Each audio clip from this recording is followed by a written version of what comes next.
You guys will find that you have passions, and having a passion is a gift. I think we all have passions, and you don't get to choose them. They pick you, but you have to be alert to them. You have to be looking for them.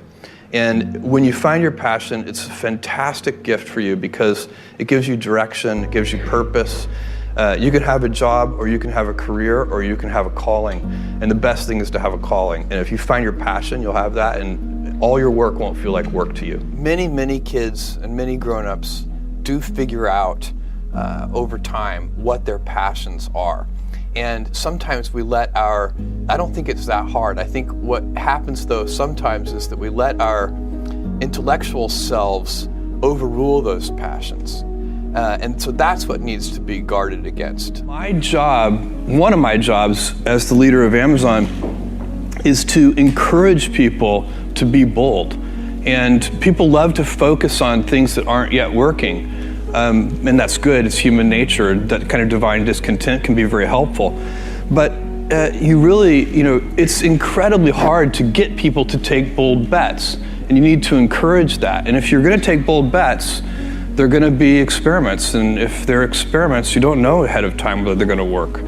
Experiments are by their very nature prone to failure. But big successes, a few big successes, compensate for dozens and dozens of things that didn't work. So, bold bets, AWS, Kindle, Amazon Prime, our third-party seller business, all of those things are examples of bold bets that did work, and they pay for a lot of experiments. I've made billions of dollars of failures at Amazon.com, literally billions of dollars of failures. And you might remember Pets.com or Cosmo, or give myself a root canal with no anesthesia very easily. None of those things are fun, but they don't matter. What really matters is companies that don't continue to experiment, companies that don't embrace failure.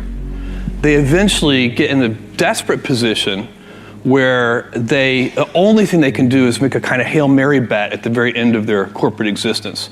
Whereas companies that are, making bets all along, even, big bets, but not bet the company bets. I don't believe in bet the company bets.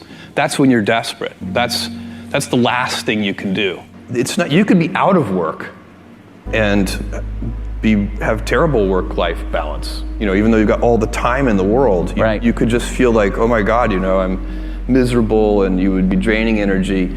And so you have to find that harmony. It's a much better word. And I think for most people, it's about meaning. People want to know that they're doing something interesting and useful.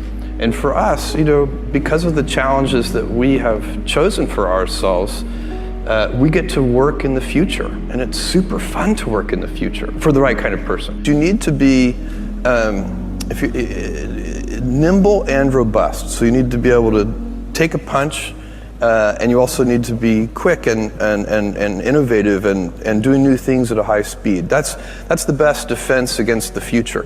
And you have to always be leaning into the future. If you're leaning away from the future is going to win every time. Never, ever, ever lean away from the future. We all have adversity in our lives. I doubt if you really, if you know somebody, any friend or anybody that you talk to, there's no lack of adversity. And by the way, that's good, because it's what teaches us how to get back up. You fall down, you get back up. It always happens.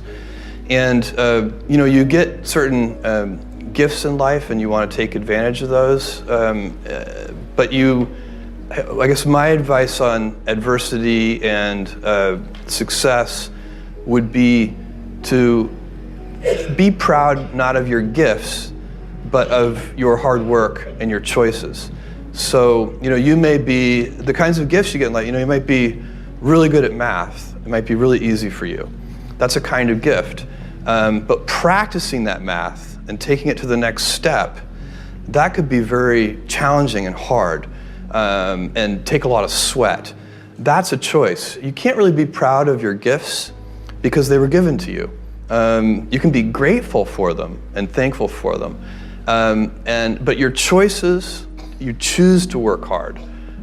You choose to do hard things. Those are choices that you can be proud of. Being an inventor requires, because the world is so complicated, you have to be a domain expert. I mean, in a way, even if you're not at the beginning, you have to learn enough so that you become a domain expert. But the danger is once you become a domain expert, you can be trapped by that knowledge.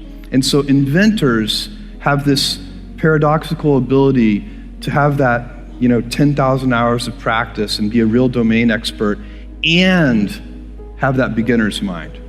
Have that look at it freshly, even though they know so much about the domain. And that's the key to inventing. You have to have both. And I think that is intentional. I think all of us have that inside of us, and we can all do it, but you have to be intentional about it. You have to say, yeah, I am going to become an expert, and I'm going to keep my beginner's mind. You can't skip steps. You have to put one foot in front of the other. Things take time. There are no shortcuts. And but you want to do those steps with passion and ferocity. It's easy to have ideas. It's very hard to turn an idea into a successful product.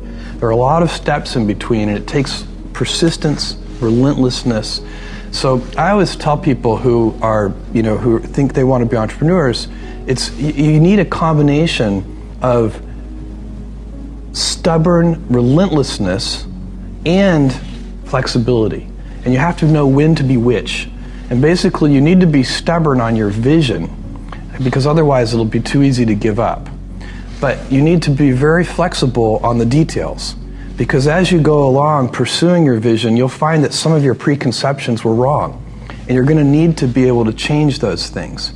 So I think taking an idea successfully all the way to the market and turning it into a real product that people care about and that really improves people's lives is a lot of hard work. Don't try to chase what is kind of the hot passion of the day. I think we actually saw this. I think you see it all over the place in many different contexts, but I think we saw it in the internet world quite a bit, where at the sort of peak of the sort of internet mania in, say, 1999, you found people who were very passionate about something. They kind of left that job and decided, I'm going to do something in the internet, because it's it was almost like the the 1849 gold rush in a way. I mean, you find that people, if you go back and study the history of the 1849 gold rush, you find that at that time, everybody who was within shouting distance of California was, they might have been a doctor, but they quit being a doctor and they started panning for gold. And that almost never works. And even if it does work, according to some metric, financial success or whatever it might be, I suspect it leaves you ultimately unsatisfied. So you really need to be very clear with yourself. And I think one of the best ways to do that is this notion of projecting yourself forward to age 80, looking back on your life and trying to make sure you've minimized the number of regrets you have. That works for career decisions. It works for family decisions. Do you want? I have a 14-month-old son, and it's very easy for me to, if I think about myself when I'm 80, I know I want to watch that little guy grow up. And so I don't want to be 80 and think, shoot, I missed that whole thing, and I don't have the kind of relationship with my son that I wished I had, and so on and so on. So if you think about that, so I guess another thing that I would recommend to people is that they always take a long-term point of view. And I think this is something about which there's a lot of controversy. There's a lot of people, and I'm just not one of them, believe that you should live for the now. I think what you do is you think about the great expanse of time ahead of you and try to make sure that you're planning for that in a way that's going to leave you ultimately satisfied. So this is the way it works for me. And I mean, everybody needs to find that for themselves. So I think there are a lot of paths to satisfaction, and you need to find one that works for you.